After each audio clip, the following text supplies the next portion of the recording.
All right, we are on Genesis 29. Jacob arrives at Paddan-Aram. Then Jacob hurried on, finally arriving in the land of the east. He saw well in the distance. 3 flocks of sheep and goats lay in the open field beside it, waiting to be watered.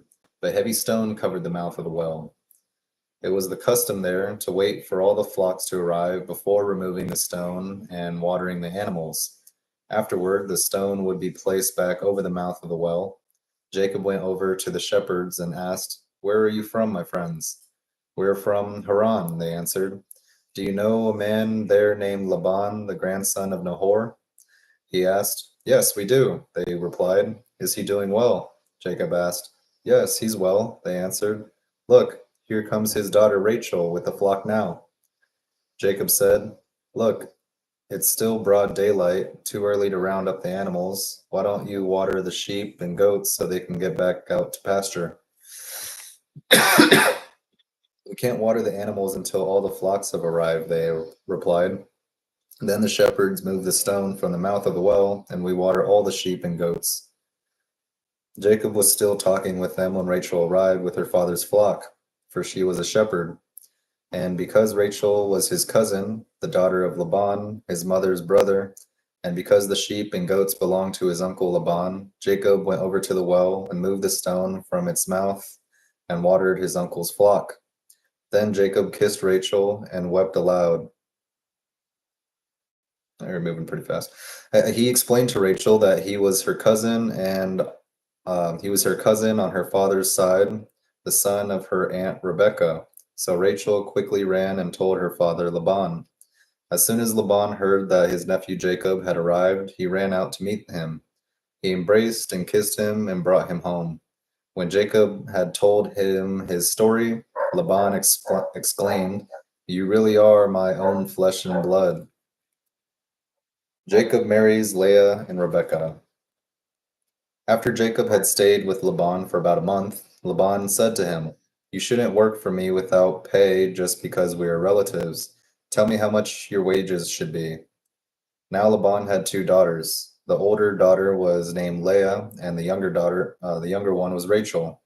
There was no sparkle in Leah's eyes, but Rachel had a beautiful figure and a lovely face. Since Jacob was in love with Rachel, he told her father, "I'll work with you for 7 years if you give me Rachel, your younger daughter, as my wife." "Agreed," Laban replied. "I'd rather give her to you than to anyone else. Stay and work with me." So Jacob worked 7 years to pay for Rachel, but his love for her was so strong that it seemed to him but a few days. Finally, the time came for him to marry her. "I have fulfilled my agreement," Jacob said to Laban. "Now give me my wife so I can sleep with her."